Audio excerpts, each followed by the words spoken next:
I am 7 years old. I started this channel 7 years ago to make 10 highlighting videos. How hard could it be, right? We're over 500-ish videos, and 400 are evergreen content. That is gonna probably stay up forever. This is a update video slash anniversary video slash budget video slash there's 3 versions of this video. People in my email list will see a much longer version than you're going to see, and my patrons are going to see an even longer version with things in there I'm only sharing with them at this point. So buckle up and we'll just go for a little ride of the behind the scenes of how not to if you're interested in that. If you're not interested in the last year of the channel, how much money I've made, how much money I've spent, there are 400 other videos for you to go watch. This video is for the people who really like the behind the scenes of a channel, because I know I like seeing these things of channels that I watch all the time. So anyways, I started this channel September 21st, 2016 is when I first published my first video. I did make 4 videos before putting my first one out so I could consistently put out. From day one, I wanted to never miss a Wednesday.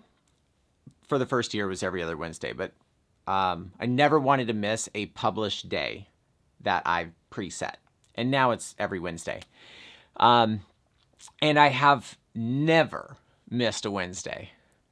And sometimes that's very hard. And other times I have 12 videos in the bank and I don't know which one to choose to post that day. So that's a roller coaster of behind the scenes to stay and look consistent. What ends up happening if I do have videos in the bank is they end up feeling old and stale to me. They're new to you. But then if I live stream or make short videos or something of me like doing something like building a new lab, but I have like 12 videos from another lab, that's a little weird. I'm actually still purging probably 15 more videos of stuff that we filmed in the past. I think 2 Wednesdays ago, I posted something with Bobby and I talking about bolts. That was filmed maybe a few months ago when he was visiting here. But those bolts we've been testing for 2 years and never made a video about them. And I was just like, I still want to test more things with them, but at some point you just have to hit publish. And usually I'm pretty good about that. But when I really wanted the perfectionist side of me comes out, I let videos take too long. The Dano jump on Leaning Tower, for example, is a video that I am procrastinating on. So I really want that out in November because that will have been 2 years since I did that. If you want to know how we rigged it. So I'm going to keep that video probably a very how not to style. Stand here, explain it, B-roll it, and not overkill it. Because I've been trying to overkill it for 2 years now. The short video we posted is kind of the buzz. And that was something Andrea and I edited for like 14 hours without sleep right after we got back from it. I'm glad we did that. And that way we got it out to you guys. But things like that get clogged in the system. And so this next year, I'm going to be talking about what happened, and I'm going to be talking about what will happen. And that's mostly the email list, and the Patreon list is going to have more of this side. I have stuff that people have sent me. I have, Chad, if you're watching, I still have all your tat. This is a brake test video. That's of all the tat from the gunks that he replaced. And I haven't broken it yet because I want to edit the things I'm breaking closer to each other. It is a lot easier to edit a video I just shot. It's a lot more fun to edit a video I just shot. It's a lot more fun to get feedback on a video. It's a lot better for them to see the video while it's still fresh. And even if I could get, ideally, 4 to 8 videos in the bank, it's like only a month away from when it actually happened for you guys. So I really want to get better about that. What ended up causing the bigger and bigger and bigger delays is that I would batch film more stuff every time I went to do something. So when I moved up here to Washington, which is in the Seattle area, because I met Andrea and I was living in my welder's house, and I was renting the back of his shop where the drop tower was, and that was a great transition and only intended to be a transition. I wasn't trying to rent a room forever from him. I'm very grateful that they let me stay longer than I was actually planning, which is usually how roommates are, right? In 2022, I would fly down to the lab, which Seattle, Sacramento is not bad. You film 8 videos, cost per video to go down there isn't that much. And then, or I would drive, depending if I was going to Yosemite or not. And that's, Bobby would come over. That's why he was in a lot of videos. We'd shoot 8+ videos at a time, and I paid the price for my sins of not staying organized when I would come home and try to edit all of that for 6 weeks.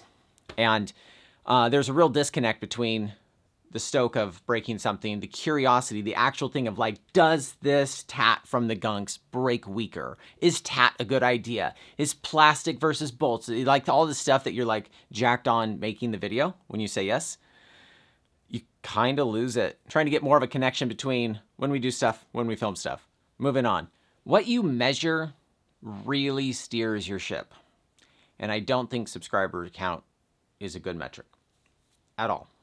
But that is the metric so many people use. It took me 9 months to go from 80,000 to 115, and then I kind of just crawled through the year, and now I'm at 216, which is crazy that I kind of got stuck at 160 for a while, 150, 160, and then went boop because of one silly short, had millions of views. I have learned to value how short form can be a good form of communication. I still like this long form. I like having a personal dialogue with you guys like this. Short form is a really powerful tool for the next project I want to do, but I still really enjoy the long form. Anyways, I think short form caused social media socialism. And so everyone's famous now. TikTok, everyone's got 1 million followers. And so you still, if you started a channel today, you'd have to work pretty hard to get, a large following. And if you don't have a big, 400 video bank before, even if you did get a viral video, it just is a puff in the wind and then it disappears. But to go from 162 to like 215 is kind of silly when it was on a slackline, not video. I wish it was over something that I worked really hard on, whatever. It's cool to be over the 200,000 mark. So what metrics do I actually value now? Am I really happy with the video? I'm not self-conscious about my editing anymore. I like my style. I'm going to improve a little here and there, but I'm happy with what I put in the universe now. Am I really happy about a bolt video from Jordan and how I edited that and took the footage that I had to work with and made it interesting? Yes, I love that stuff. I look at the comments, generally positive. They're actually more positive. I've learned Troll Patrol. I've learned better communication. I've learned to add more value in the video, not just talk out of my ass. I had to learn everything from scratch when I started this channel. But I do appreciate that people have been going for the ride for so many years. Put in the comments how many years you've been watching. I'm super curious what the date ranges are of the people who are watching this, for example. With the algorithm being so wonky and realizing that I am so dependent on it dishing out the content, it's unnerving that corporate YouTube has got my entire brand by the throat. And that's why the email list is so important for me. We're at 5,700 emails with about a 55% open rate. And that's why the giveaways are based on those who open the emails. I really want to build up trust with my email list that I'm not spamming you. I'm just telling you what I've done for the week, because I don't think YouTube's doing that. One of the comments in my last Big Wall video was somebody who had the bell notification on and was subscribed did not get the video notification. And they stumbled upon it like you do on your home feed page. And that's crazy. That it's feeding you what it wants. And so that's why the email thing is relatively important for me. It gives me a form of security and redundancy in the thing. So Instagram's an interesting animal. I'm at 70-ish thousand followers.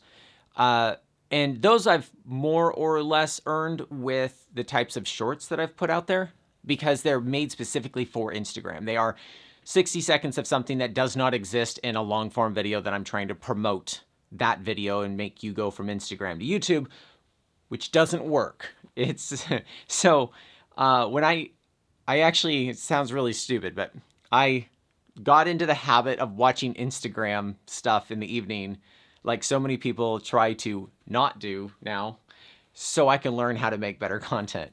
I think it's helped me understand what I like. You got to consume it, right? So I'm consuming it to see what I like and what I don't like and what would fit in the breaking gear fear zone I'm trying to do, where we're just breaking 1 or 2 samples. And I've actually done 50 something short videos like that that would never have made it on the main channel because it was 1 or 2 samples, or they would just be really shitty Wednesday videos. So I actually like the short form for that, which has made my long form videos, not this one, edited a lot tighter. You'll notice at the beginning of like the first 10, 30 seconds of a video, it's just jumping around like it is a short just to like hook you. And then we get more into the meat of the story. But I try to advertise what you're going to see before you commit 10 or 20 minutes to it. Your feedback is actually, has always been the biggest metric, honestly. I try not to look at the numbers. There's a YouTube Studio is an app you can have on your phone. It tells you all the numbers. I deleted the app. I do look sometimes when I'm looking at a video.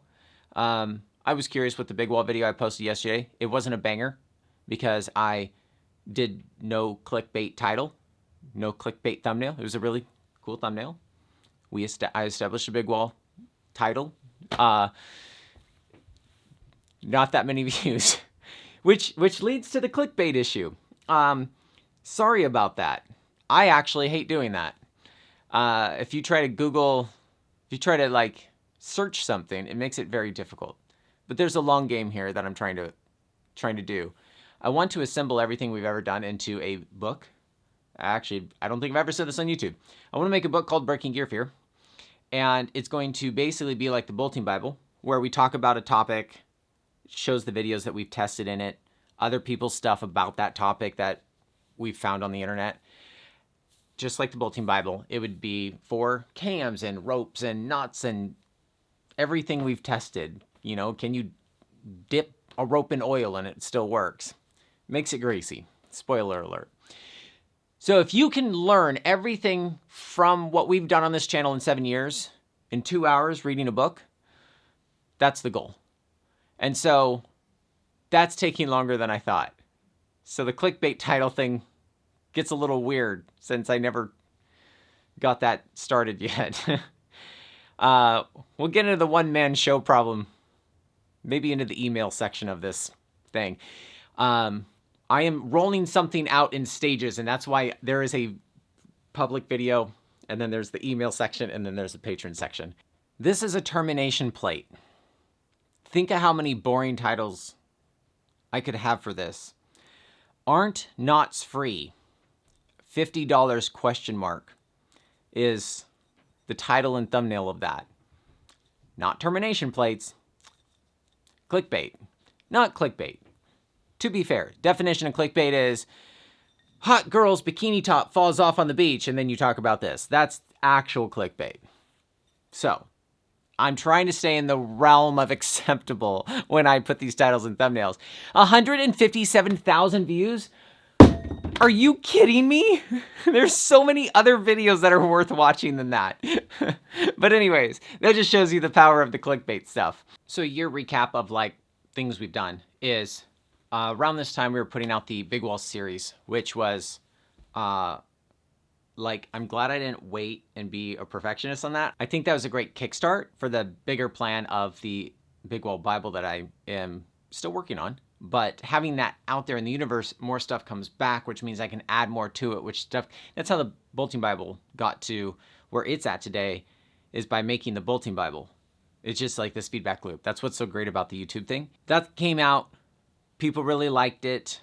No one video like did great, but that's not the metric I was going for the, a series like that. And then we put out the ice course. That got way more traction than I thought it would. Because we had 4 Iceland guides share a whole bunch of stuff as if you're going to go new for the first time, which is super helpful to watch before you go try it. And that I think is going to do well again as winter approaches. And so I like that evergreen content, and I like that course type material that you accidentally find one of them and you realize there's this like 14 video series that you can watch. But the ice course one it's longer. You'll notice that these are longer single videos, which it's like 60 to 80 hours to make these tight enough to be one video, because it'd be a lot easier to make 2 or 3 2-hour videos. But to edit something tighter takes a way longer. So I have 2 courses in the works right now. One is a sport climbing, intro to sport climbing. And I actually filmed that with Hard as Easy because we were in Tenerife where he was on accident. And we're like, wait, you live like 30 minutes from where we're staying. So we ended up filming half of that, filming the other half here. And I kind of almost have it edited, but I don't want to put it out until my secret is fully up and running, because it will be really, really, really helpful for that. And then I have been interviewing rope swingers for a really neat, unique way of teaching a complex topic. I mean, rope swinging is not rocket science, but everybody does it different and skins a cat different. Instead of 2 guys standing here and being like, how do you do it? And like leaving out the other 10 ways. We actually just did these 1 to 2 hour podcast style things where we talked about the anchors, the span, the swing, the fulcrum, how you connect it all, pulling people back up, injuries. And we just go down that list with everyone. And if you're not a rope swinger, you're not going to watch them, and that's okay.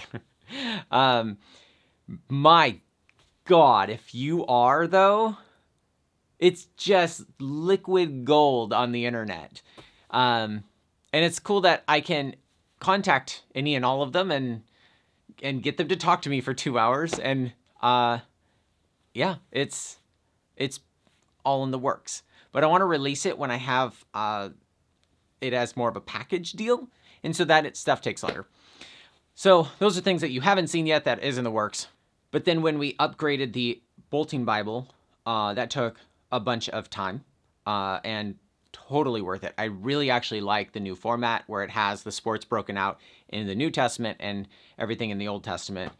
And so I can build on that. I'll probably be adding a 5th chapter, Industrial Anchors. Mark Hanna lives around here, and he, I think it'd be really great. He's really good at this stuff.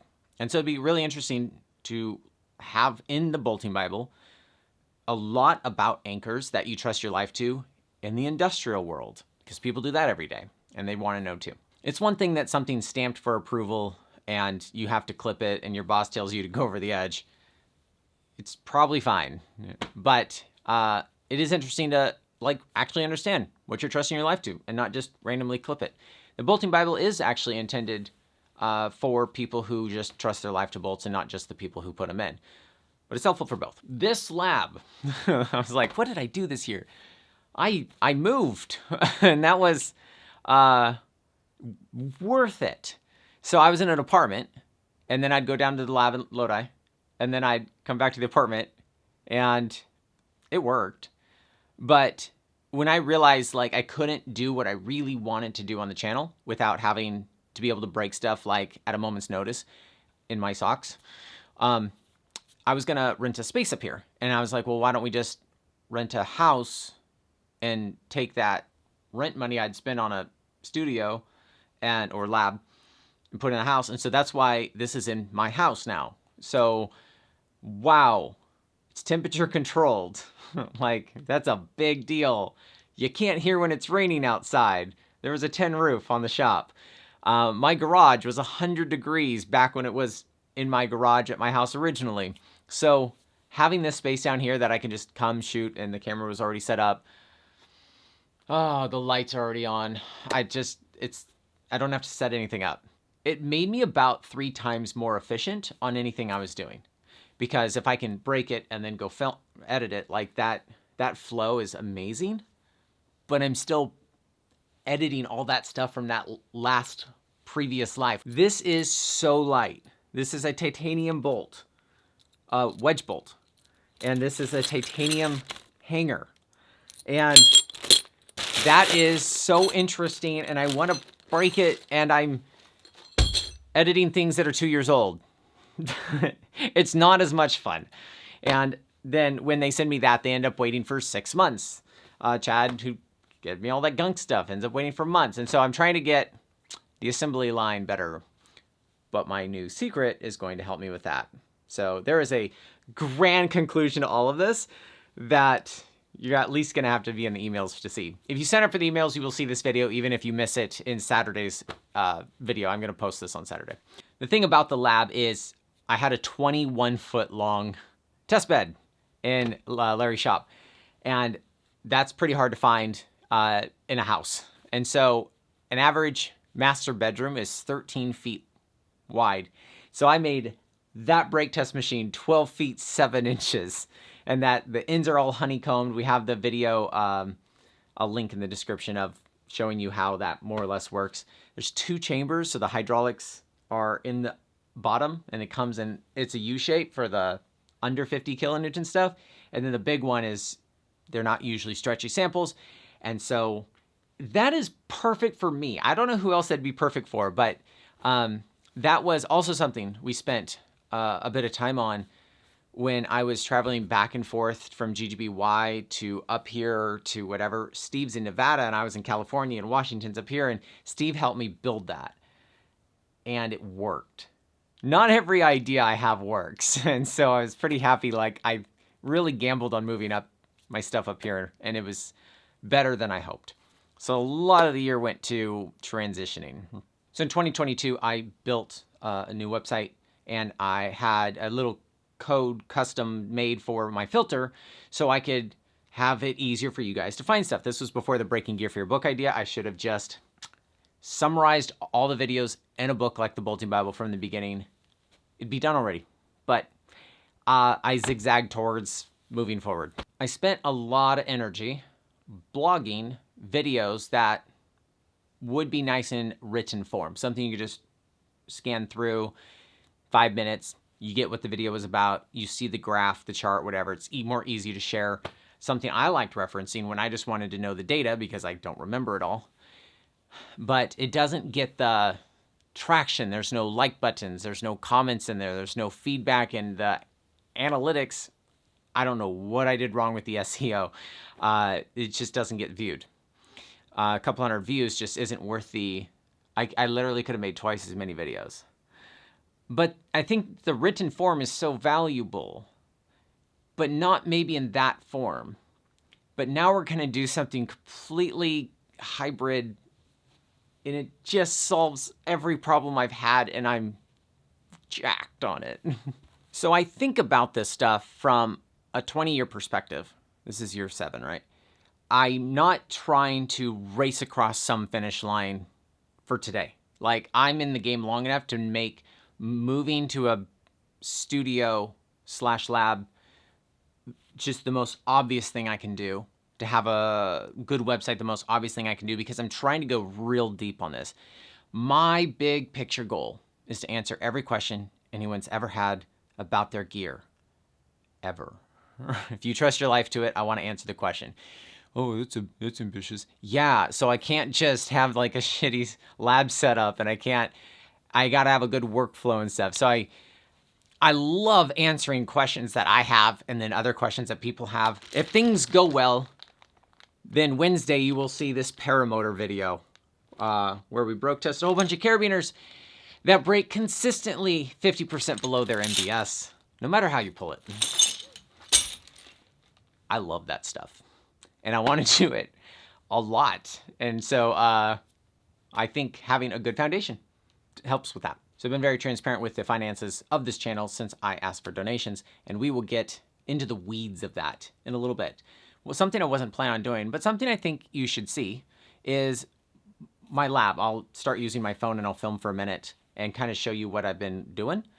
I think I'm going to show you because it's messy.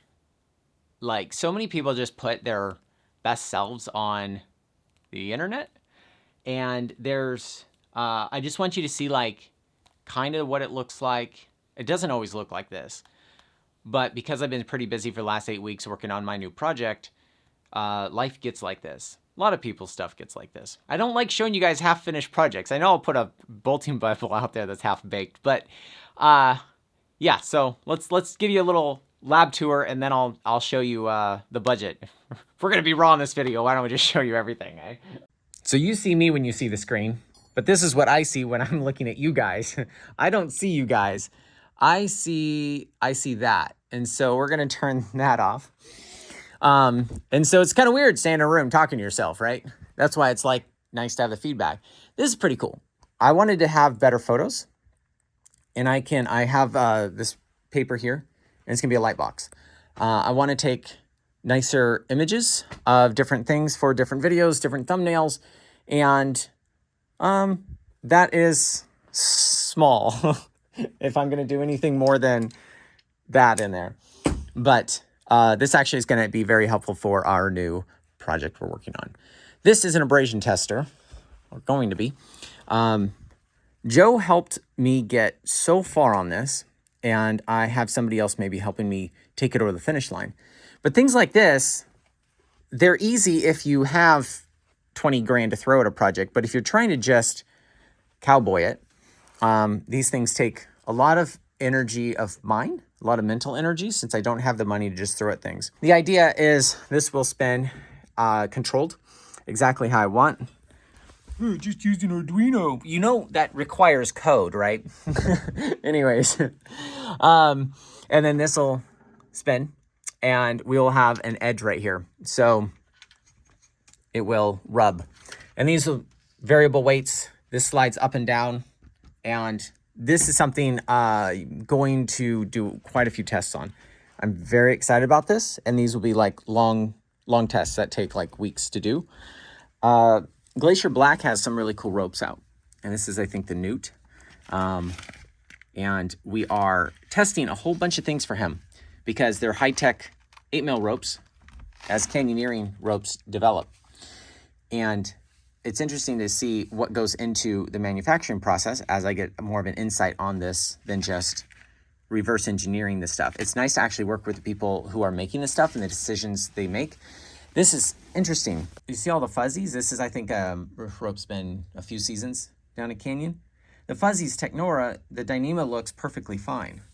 So the material science, we're going to get pretty nerdy about material science. Edge, I still need to replumb my hydraulics in there because they slip a little and they don't hold the pressure the way I want. So that's why it's a one pull wonder. Just trying to grind my crack over here where I want, once I test this piton scar, we're going to test what gear works best in this. Then I want to make it bigger. And so I'm trying to figure out how to grind that out. Steve pounded a piton in there until it rounded it out. So go Steve. We have some basalt plates. We have some sandstone plates because we're going to test a lot of cams. And just general file, metal on metal. And that holds really well if I just want something consistent, depending on how the rock's held. The end of the video, I'll show you why and what we're testing and how these three are very different. That's a Z4. This is a C4, and how very different these two things are. And you'll that'll be the end of the video for the email people. Somebody sewed their own loops and they wanted me to test them. I don't do that for everybody. Please don't request it. This is the rope that broke in the Seneca Rock accident of the video we made. And this is the part that broke about a foot away from there. And so I'm trying to decide what to do with that. If I just want to pull on it, if there's more to it I want, but that's here. That's that. 1000 hertz load cell, the laptop, that's all stuff you've seen. As far as like this goes, these hold in the hydraulics and the load cells, and the stuff is all under here. And it's just worked so well. These two arborist pulleys have done well. Climbing Taiwan sent me some shackles because it's very hard to break bolts, and he's breaking bolts, and he found that these actually performed really well because you end up breaking the quick links or whatever you put on there. This is a chemical test to see if it's what type of stainless it is. And that's really cool. We'll be exploring hollow drill bits. If you can drill around a bolt that's being stubborn and you want to reuse the hole, there's a science and art to it, but that requires time. My ceiling is falling and I have to put that back up, and it's just life. So some of these have made it into a short video or long form videos, but there's still quite a few pieces in here, and it's nice to have kind of a pile of these to pull from. So this is a Climbtech Permadraw, and somebody was making some of their own because, it's, if you're making a lot and you have the ability, if you're using a lot. So I think they made a version of this. And so this is stuff people send me, and it sits here for longer than I want it to, and I might have a solution to prevent that from now on. Oh, sorry, Renato. Damn it. He's been waiting so patiently for me to test those. Oh, this is interesting. These are cryo-freezed. These are like negative 300 degrees, and it's supposed to line up all the molecules and stuff. We're going to find out if that and this breaks stronger than normal. So Tebow on Instagram froze all this stuff, and this is a very interesting episode. But again, I don't want to film that or break it till I can film it. This stuff is Innegra. So Dyneema is polyethylene on steroids. This is polypropylene on steroids. And so this might be some pretty amazing stuff in the future that you see in a lot of ropes in 10 years. And so it's kind of cool to see it early on and get to test some of it. SK99 Max, this is the really, really premium Dyneema, and I want to really explore more of that. And Canyon Zone has these hangers that are something you can put your rope directly into, and they're welded, and it's just an interesting thing. So I wanted to test those, and he sent those. Meet Woody. These gloves are because he's dirty, and I need to get sweatpants on him. But I want to do different ways of connecting him to things, use him in the drop tests. He kind of sits a little awkward on here because center is here. It works if I was pulling dead center. But if I want to test harnesses, that's a great start. And my arborist friend Corey hooked me up with this, and that was great. This is the spunk rope that shredded on Pass the Piton Pete's team on El Capitan, and I can't get it to break weird, and so it kind of just sat there. That's a small insight into maybe a quarter of my world. There's more we'll go into later in the video. But let's talk about money, because that's always awkward, and I like doing stuff like that on the internet. So, yeah, I started asking for donations when I started brake testing stuff, because I was like, that's when things got expensive. Otherwise, I was just showing you how to rig a Highline. Like, I already was doing the stuff, whatever. But I wanted to break more and more. And, well, now you see what I'm into. But when I asked for donations, I felt like it was only right to be transparent about where the money's going. I mean, you can see I'm making videos. You can see I'm working my ass off. Like, but still, I have a sour taste in my mouth from religion and donating a lot to churches back in the day. So I want to, if I ask for money, to be very transparent where that money went. Let's start with the income. So you understand context. The Patreon money is $1 per episode or $2 an episode. Some people do $3 an episode, and it's amazing. And I had about 300 at the beginning of 2022. This budget, by the way, is January to December of 2022. Yes, I do know it's September 2023. I'm stoked I got it done before my extended tax deadline was, not over yet. So now that it's done, I can give you these numbers. Usually I do this on January 1st. Patrons. I had 600 patrons after the Big Wall course came out because I was really pushing to have more patrons because I needed that to be, I needed it really bad to move here. And so all of that kind of came together. The Big Ol' course was more of the why, or more of a call to action. If I don't beg for money, I don't get as much money. I hate that. I would love to just never beg for money again, which is what the secret is for, that you can see if you sign up for the emails. Please don't make it to the end of this video without signing up for the emails. You can always unsubscribe if you felt like I was spamming you on something. Anyways, $28,227. And that was more than the $18,000 the year prior. So that averaged $2,352 a month. It actually was more like $1,500 a month, and then it ramped up to like $3,000 or $4,000 a month by the end of the year. And because I got most of that chunk at the end after the Big Wall thing. So the reason I like the patron thing, I actually hate the platform Patreon, which is also I'm fixing with my secret. What I like is I know that I have a relatively consistent amount of money coming in every month, so I know what I can do, because I'm always filming or planning to film things 1, 2, 3, 6 months in advance, and so I'm projecting what energy I can exert on that project, knowing what money's coming in. And so that's why the Patreon thing's great. One-time donations are also great. And I hate subscription stuff, right?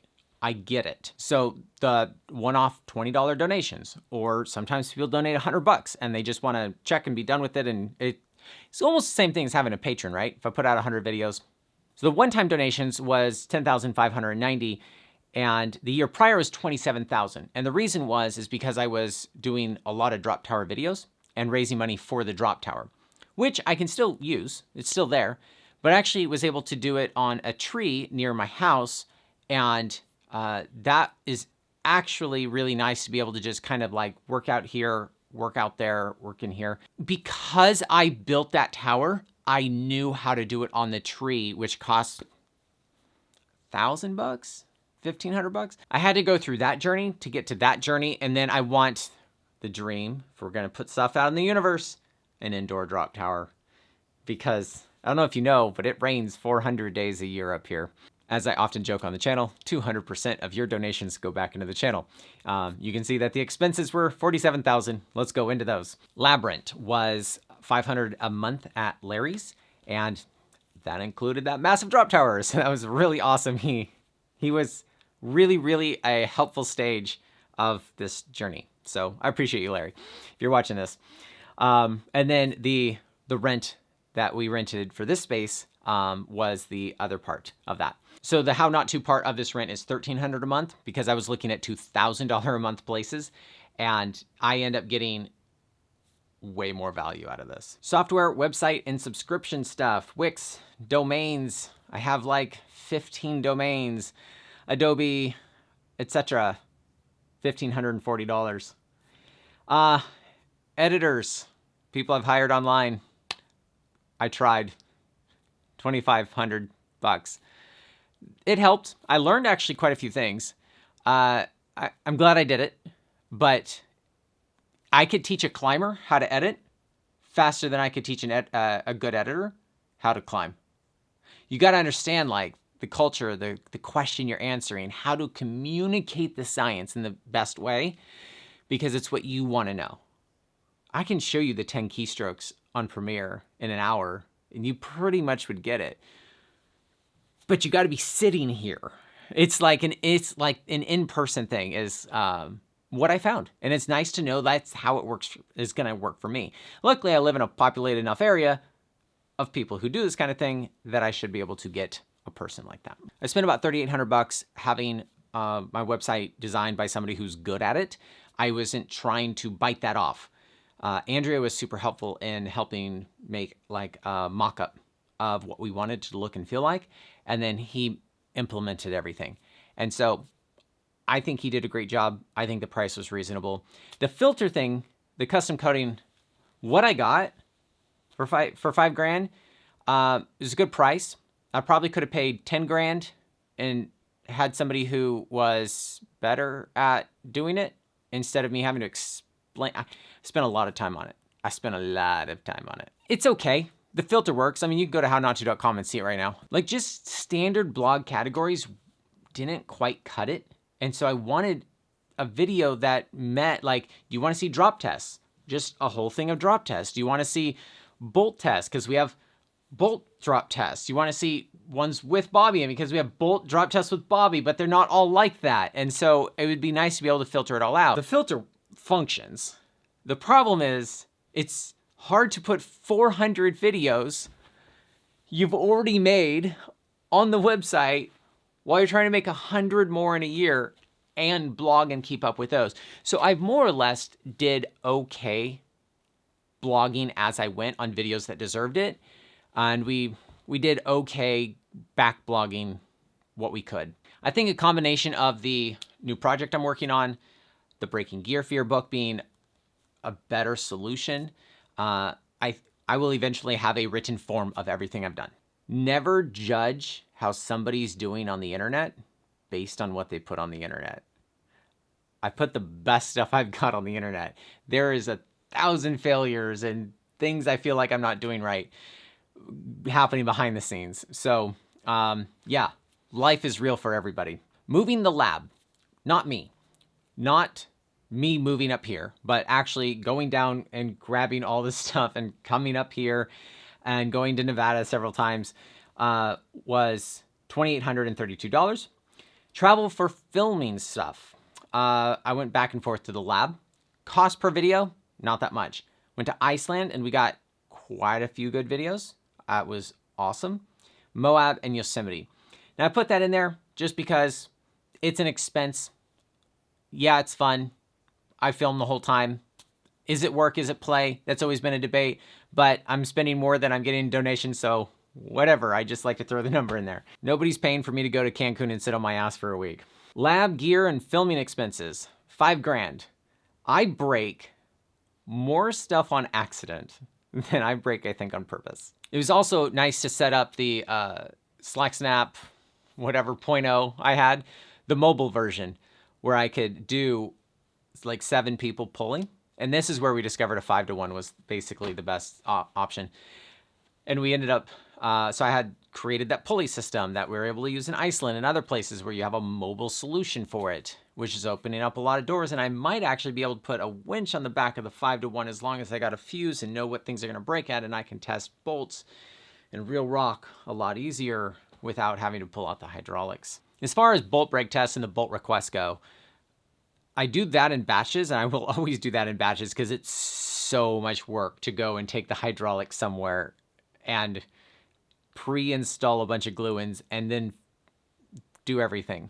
But anyways, that's why I'm still putting out the Nevada limestone bolt videos. We did like 50, and editing them is actually tricky.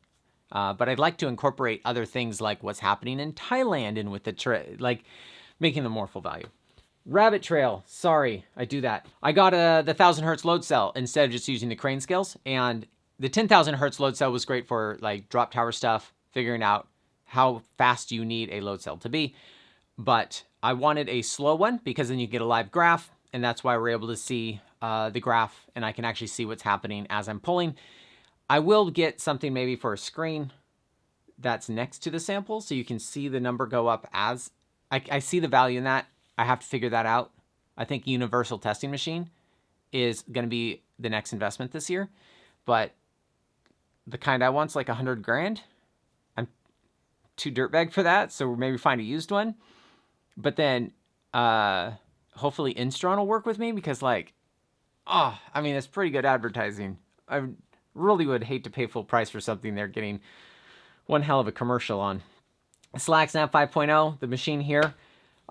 Steve put in so much work. I paid him, but way underpaid him. Metal's not cheap. We end up going with steel on this so we can go with a thinner gauge and getting away with the size we were doing. The aluminum always made me nervous. It flexed. Aluminum was the last machine. $29.83 for a machine that should probably cost $30,000 if I was like, make me this. Oh, I can only dream. Someday, maybe. Cameras and audio. The nice camera I have now, so worth it. I was able to split the cost with Andrea, and so I was able to get a very nice camera for only $5,000. The Sprat class, $1,875. And so I got my Sprat level 1. It was nice to get a feel for that world to better understand that stuff. And 2023's, that budget's not in here. I didn't spend a lot of money, but I focused more of my energy on learning. The best investment you can make that is never going to be taxed and you have with you forever, that pays the best dividends, is knowledge. And so the better I can get this, the better the channel will be for the rest of the channel's life, right? You can throw $10,000 at an idea and you might get a handful of videos out of it. But the more I know, the better the content will be for you guys. And it's not that I know everything, but I know how to interview better. I know how to edit better. I know how to communicate better. I know how to do the short forms. Like, just, it gets better the more I know. And this Brad class was a step in that direction. General business expenses. Running an LLC in a business. You're just like, holy crap, $23.87. So that adds up to $47,000 for about 100 videos. There's about 80 evergreen videos of last year, but I make like 20 and then they're like Monday updates and they eventually get unlisted, but short form too. We have about 50 short forms. Anyways, that's less than $500 a video for what we're doing here. Is like pretty good. Personal income, painting, 0, which is a big step. I was a painting contractor for 20 years. I was making good money. But it's painting and I love doing this. And so, it was kind of a big step for me to stop doing that because I believe in this. And the thing that I'm going to talk about after we cut off the public version of this, is just going to solve a lot of problems. Personal income, Google AdSense. So ad revenue, $25,450. Not bad for a niche channel. If you're just making silly videos, $25,000, pretty awesome. But $25,000 doesn't pay for the content. That's why the donations is such an essential part. Extreme gear. Extreme gear. So, we'll get into that in a minute. Rocky Talkies, lifesaver. They help sponsor the Big Wall course. That was about $6,000. And then 10% of what you buy supports me, and you get 10% off if you go to rockytalkie.com/hownottto. That's why I plug those. And I like the Rocky Talkies. I literally just use it on the Big Wall. I'm literally taking it in the cave we're going in because it's a dome and goes around the corner and the radio waves will bounce in there. 9703 is pretty helpful. I really like Bryce, the one of the owners I talk to often. That was unexpectedly nice to have and work with them and for it to work. And it being a sponsor that doesn't be like, oh, Black Diamond sponsors me, and so now it's awkward to talk about like a Mammut product or something. Swag, $36.79. It's pretty good. There's usually for a YouTuber, there is a lot of streams of income that come in that add up to making a living. But 40 grand a year is about $4 an hour. So 40 grand a year, it's fine-ish. That's technically all I live on. But then I end up having to put another 10 into the channel itself. So overall, 2022 was a loss. And I use the word loosely. I feel like my life is way better. Money's not everything. As far as 2023 goes, since we are 9 months into it now, the patron thing actually kept picking up. And so now we're doing about, in donations, about $5,000 a month. That is a breath of fresh air. And that's really awesome. Because I can run pretty much everything I need to run off $5,000 the way I do it. Especially now that the lab is done and the abrasion tester's more or less just getting that coded. Even if I pay somebody maybe $1,000 or $2,000 worth of coding. So the donation thing has been wonderful. The what I can live on now is about $4,000 a month, sometimes $5,000, depending on, well, we'll get into the extreme gear thing in a minute. That is super sustainable enough. I'm not going backwards. And I was able to actually put money back into the YouTube checking account. And about 2 months ago, I actually finally hit my zero minimum balance in my checking account. And if you don't know what that is, let me give you a little budget secret. Have a month's worth of bills in your checking account so you can pay them before you get your money and you're not stressed. So yeah, it's a couple grand, right? In a checking account. You're not going to get that much in a savings account in interest. It's okay. It makes life a lot less stressful when you have a nice, healthy zero balance in that checking account that you can, it's called cash flow. I finally hit that for the first time and was making about what I was spending or more about 2 months ago. I finally made it. And this is this is where the secret comes in, but we'll let me share the extreme gear thing. So let's start at the beginning. January of 2022, I started promoting extreme gear. John Ferroni helped me get the ropes I needed for the Dan Osmond rope swing. Super helpful guy. Cave Exploration Society. And I was like, oh, that is a weird name to promote if you're going to start selling climbing gear. And so I came up with Extreme Gear, and he couldn't get .com, so we got .org. And I was like, okay, extremegear.org. And it's really Cave Exploration Society, but it was like, if we're going to make a climbing store, that's what it was. I don't own any of it. I got 10% if you bought something from there. And there's caveats that if there's something on sale or we donated something or whatever, like I wouldn't get those commissions. So full price items, 10%. It was simple enough. The starting something from scratch is like the momentum phase. So let's call that 3 months of growing pains. The website was built on Squarespace, and it was really hard to make pretty. And he was doing it all himself, right? And so Andrea would help us like try to give us tips on what would make it look nicer. Squarespace was not the platform to do it on. And so we ended up losing probably 9 months on that. And so when people show up, the conversion rate's low because it didn't look great. And that's no one's fault. That's just, we didn't know. And when John is home, he would be pretty helpful. He would CC me in emails and stuff. He was helpful. So we kept going, and I kept promoting Extreme Gear as an exclusive thing on the channel. And it was in 122 videos. So he eventually moves over to Shopify because you can integrate it into under the YouTube thing and Instagram. You could like buy it on the platform. If you like we talk about cams, it's like, oh, this makes a lot more sense. And there's still a disconnect though, just from me promoting a store, not touching the gear. The store's on the East Coast. I never saw it, right? I see the website. So there's a disconnect between the manufacturers, the gear, and all the stuff. So my videos all were doing over 100,000 views in December of 2022, January 2023, and everything was going really well. Extreme Gear, with the new website, looked so much nicer, started to do better. So this year of 2023, Extreme Gear has supported me about $2,000 to $3,000 a month. And that is a great next step from the $949 I got in 12 months in 2022.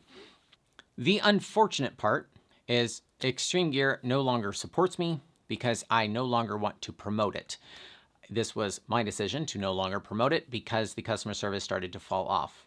I don't know why, but I started to get a lot of messages of, like, a core problem is if he would sell stuff that he didn't have in stock, because drop shipping's a thing, but the supply chain is so unreliable that if you sell something and then you have to wait for it to come for you to send it,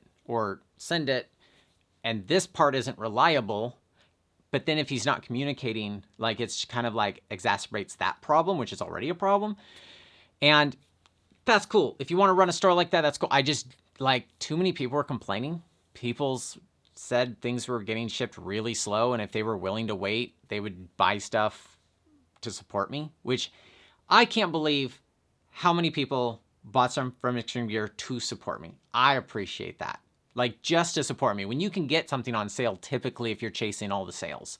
Because nothing often was really ever on sale because, like, there isn't enough margin for him to give me 10% and knock something off 20% or 15% and chase all these Labor Day sales, right? So John went on 2 extended trips, and I started getting a lot of emails. People weren't getting their stuff in the mail, and that's because he didn't have a really good system on getting stuff in the mail. He had somebody supposedly putting stuff in a box, but there was zero communication via email. They didn't touch the emails.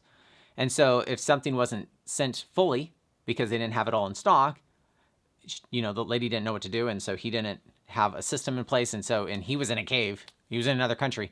Like, it was just started, all these emails came in. I'm trying not to sugarcoat it. I'm trying not to throw anybody under the bus. But I refunded a bunch of people a bunch of my own money because I don't like what happened. And that made me quite upset. And I was like, this is not what I'm promoting. I don't want to associate my brand with that because I'm trying to do something with this. And so I decided to end it with Extreme Gear, which is a bummer after 20 months, 122 videos, and about 30 million views. But just like everything else I've done on this channel, I could not get to the next step without the previous step. You can't look at the last brick and say that's what built the house. It was all the bricks that built the house. So that chapter is closed, and how to communicate Extreme Gear no longer supports me in a efficient manner is weird and awkward because it's so ingrained in my audience's mind that supports me. And I don't, I mean, you can buy from there if you want. Like, the websites still exist. It just, he didn't handle it well. It wouldn't be such a big deal if he just was like, that's a bummer, but okay, and just continued on with the store, because that's kind of what I just like continue on with it. But that he didn't, he just ghosted me, and he still owes me money, and he owes some other people money that I'm finding out. And I'm still getting messages every day of people who have partial orders filled, and I'm not getting any emails. And I had to like get Shopify to take my face off of his website because he wasn't doing it. And so it's like this really awkward thing. And I'm just like, don't want to make a big deal about it on the internet, but I want to make sure people understand Extreme Gear no longer supports me. And I'm going to move on with my life. And that's where the rest of this video is going to continue on what I'm going to do. Thanks for watching. Click this, and please go sign up for the emails to watch the next part of this video.